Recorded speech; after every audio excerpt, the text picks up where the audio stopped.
Hey guys, well, yep, it's true, the T7's gone, but before you hit that unsubscribe button, hang around, let me explain.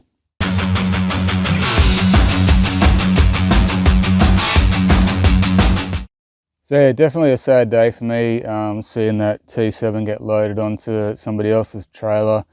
Hopefully, you know, she's going to a good home, old Black Betty. As I said from the start, when I got the 690, a two-bike thing was not ever going to be a permanent thing. And because my circumstances are changing, I had to get rid of one or the other. And for reasons that I'll explain shortly, the 690 is the bike that I'm keeping for now. So yeah, there are some other big changes coming to the channel as well as the T7 being gone, guys. Hopefully positive changes. And basically what I mean when I say my circumstances are changing, as a lot of you guys know, I've been living with my mum since my marriage fell apart. For various reasons I won't go into, she's having to sell the house that we're living in. And for a lot of years, she's mentioned on and off getting, you know, a motorhome and doing a bit of traveling around Australia. It was kind of one of those light bulb moments where I'm like, hang on, this could be the perfect opportunity for us to do that. Because I think one of the main reasons she didn't ever do it is she wasn't all that keen on driving a big motorhome. I'll drive it, she can cook, thanks mum. We can pool our resources, get a second-hand RV. I'll get a motorbike carrier on the back, throw a bike on the back, travel around, ride some different areas. Sounds like a brilliant plan, right? So that is basically what I'm doing. We're moving into a motorhome, for better or worse. I think I'm really going to love the van life, but hopefully it's as good as I imagine it to be. And, you know, these motorcycle carriers that go on your tow hitch, some of them are rated to really quite heavy weights for bikes. Like the I got the Moto heavy duty one, and it's rated for like up to 270 kilos, which would accommodate the T7. But I don't trust them. Like, I would not want to have that much weight on the tow hitch. Maybe the bike carrier would be okay. Maybe the tow hitch would even be okay, but with the chassis that's supporting it, be okay over rough roads? I don't know. So, you know, obviously the choice for me was to keep the 690. It is significantly lighter. I feel much more comfortable having that on the back of the RV. It just makes more sense. I'm going to start up a map. If any of you guys would be keen to take me through your local trails, if you've got some awesome riding, would love to do that. If I'm heading in your direction, I'm going to have to figure out the logistics of working all that out. But yeah, I think on the whole, it's going to be really good for me, it's going to be good for mum, and it's going to be good for the channel. And even though the T7 is no longer a part of the channel, I'm hoping that a lot of you guys are still going to hang around and check out what we get up to, where we go. Also, what shit goes wrong. You know, I'm sure it's not all going to be smooth sailing. It's going to be a bit of an adventure. But yeah, hopefully you guys hang around, and yeah, with any luck, there'll be some sweet content coming your way.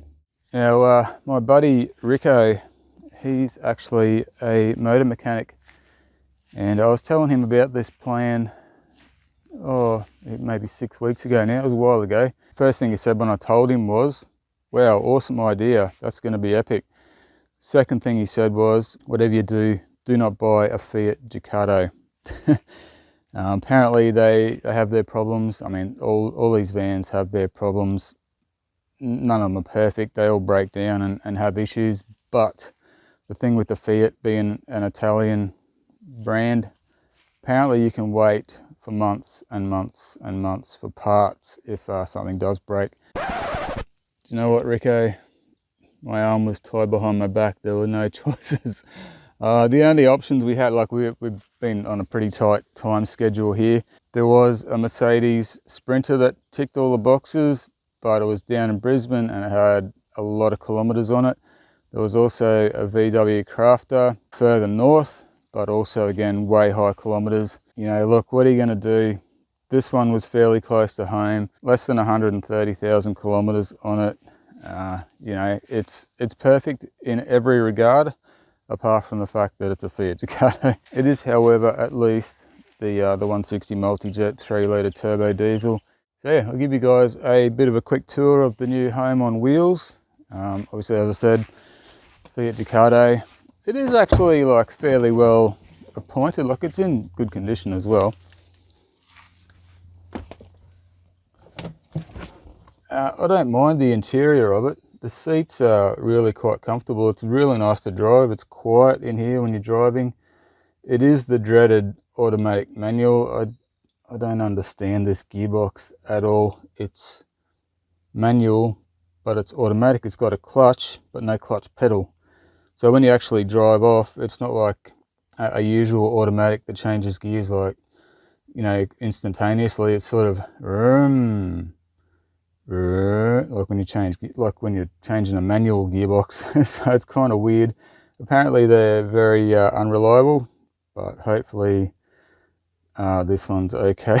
Just the thing is, you see so many of these Fiat Ducatos around. When you start looking for them, I think it's just that they are probably, you know, the cheapest to produce, motorhome base, and you know, there's just hundreds of them around, thousands. Turn signals are on the wrong side of the goddamn steering column, which kind of matches the KTM 690, which has the exhaust on the wrong side of the bike. But yeah, every time I want to go around a corner, I end up putting the windscreen wipers on. Something to get used to there. I hate that. Why would they do that? It's just like the 690 exhaust. Why? But check this out. This is probably the coolest thing about this whole setup. I can do this with one hand. Check these out, guys. You click this little thing here. Boom, you've got not just a sun shield, there's one on the other side. They come across and I think they magnetically stick together in the middle. Sun shield, as well as being privacy for in the cab here. You don't have to worry about putting a curtain up behind you. And it's got them on the side windows as well. Click this little thing here. Boom, how cool is that? I'm just amazed, like, you know, never seen this sort of shit before. And you just click it back in there. Anyway, let's go and have a look at the back. Yeah, obviously it's an A-van, I think that's how you say it. A-van, Ovation, I think it's the M3. It's got the queen bed over the cab, what we wanted beds at separate ends, obviously. We've got a wind out awning up here, pretty standard. It also comes with all the walls and everything to box it in, which is cool. This little storage thingy here, we've got hoses for filling up the water and a whole bunch of tools and stuff. I've got pretty much my whole entire toolkit on board here. I shouldn't ever need tools or anything like that. This larger storage thingy at the back, it's got all my crap in it. Those boxes of shit, those are my bike oils and all that sort of stuff. Yeah, there's all sorts in there. The hose for draining out the grey water tank and all that stuff. Spare wheel in there as well. The awning and stuff is under the floor here. It's going to be fun getting that out, but anyway. That's just the walls and stuff for the awning. There is the moto. Which, it's very low. Like, I mean, where I'm parked at the moment, it's looking lower than what it actually is, but yeah, have to be real careful with that. Luckily we're not doing any like off-roading in this thing, because yeah, that'll be dragging on the ground for sure.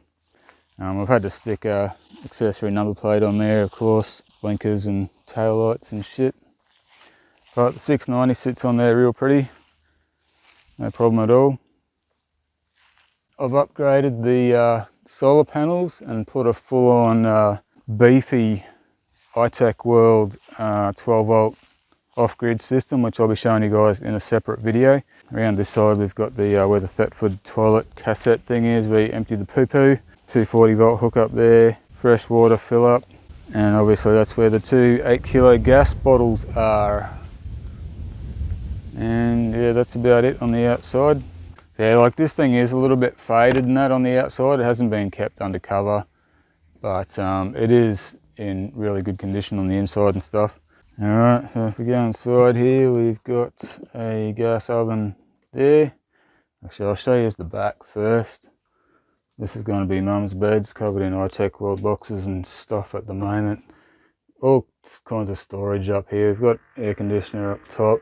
Every window's got a block-out blind as well as a fly screen. Pretty bloody cool, necessity, I would say. Through this door is the dunny. As I said, Thetford shower. A lot of them, this is a separate toilet and shower setup. A lot of them have the shower over the toilet, which we didn't really want, but we would have made do. Apparently that shower head falls off, so that's why we chuck it on the floor while we're driving. And we've got mirrors up there, window, sink, toiletries and all that crap. There's a cupboard here. Right, sorry, I'll try not to bore you with too many details, but yeah, this is like clothing and food storage apparently. So we've got some food and shit down there. Not much yet, we haven't fully moved into this yet. But yeah, there's more storage down there. This is the kitchen, obviously. Got a 3-burner gas cooker under there. Range hood, yada yada yada. Sink here with hot and cold water. There is a gas and electric hot water heater somewhere in here. Over here, of course, we have a microwave and a fridge. Now, when we got this thing, it had the good old Dometic 3-way fridge, which I'm not a big fan of. Look, don't get me wrong, I'm not an RV expert. I'm not an expert on fridges and 3-way fridges and all that stuff, but I did do a bit of research, and apparently those 3-way fridges are not real good on anything other than gas. If you run them on gas, they're not too bad, but considering that I was going to be investing a shitload of money in a decent 12-volt off-grid system, I wanted something that was going to be efficient on 12 volts, which the 3-ways are not, compared to compressor style fridges, which is what this is. So me and Dad actually ripped out the 3-way fridge, and I tell you what, we kind of came to the conclusion that when they built this thing, they had a bare chassis, they sat that fridge on it, and then they built everything else around it, because man, what a mission. I mean, for starters, just getting it out of the cavity here, it was a nice big fridge with 2 separate doors, you know, one for the freezer and everything. I think it was a 180 litre fridge. You know, really nice if it hadn't have been a 3-way. But yeah, getting it out of there, man, it was tight. And then, of course, maneuvering it out of this area and then getting it out that door. It did not fit out the door. I don't know how the fuck they got it in here, unless it somehow came in through a window or something. Anyway, what we ended up having to do was remove there's a fly screen insert here around the door. We took that out. We removed the catches here for the door, removed a whole bunch of stuff to make that doorway a little bit wider, and then we still had to stretch crap out of this doorway and scrape the shit out of that fridge getting it out of here. It was not easy, but when we did get it out, it was like yeah, it's kind of like Jim Carrey coming out the arse end of a fucking prosthetic rhino. Anyway, we were very happy to get it out, and then we had to, of course, get the new King's fridge in. This is just one of those 110 litre King's 12-volt compressor fridges. Love it. It's working perfectly. Uses very little power. I think it draws like 50 watts when it's cycling. Very efficient. It's got beers and wine in it at the moment, and chocolate. And a little freezer up top here. Yeah, it's actually running at the moment.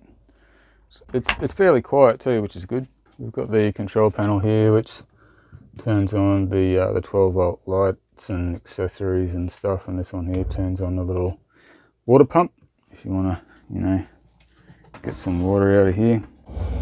The pump's bloody noisy though.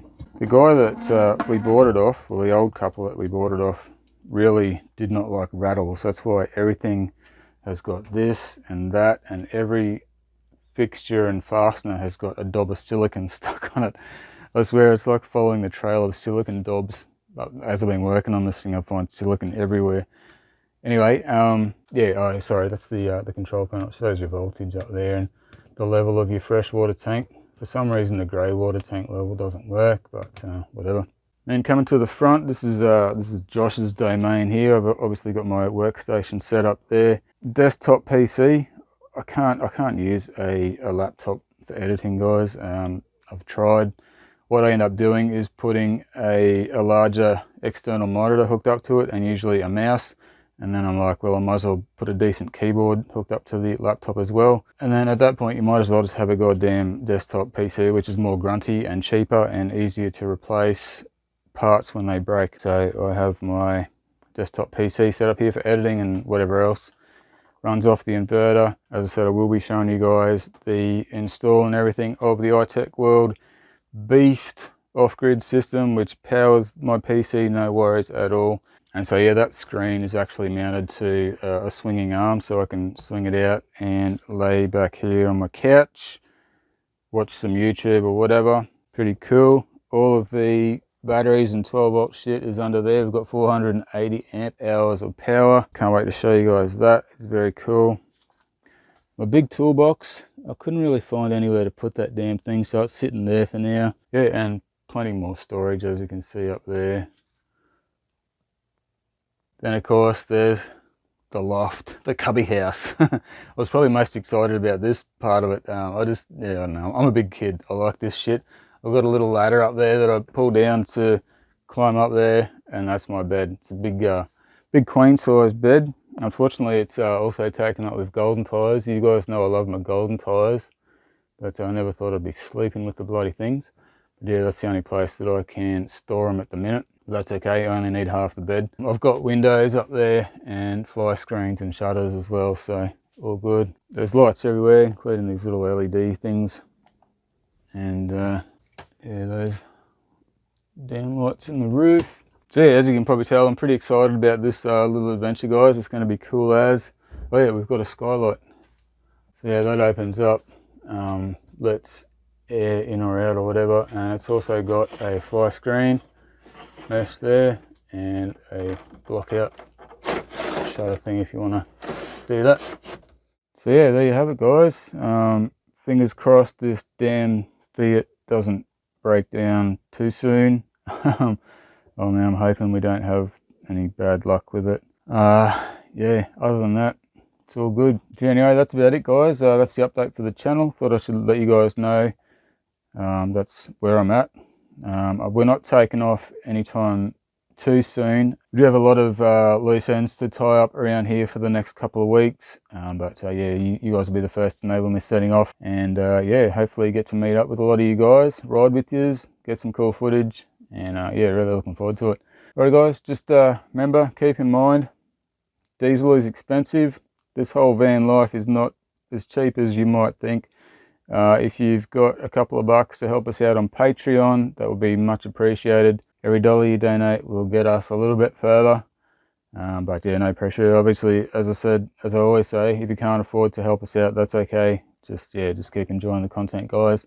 Make sure you're subscribed, hit the like button. That's the very least you can do. Please tell your friends, whatever.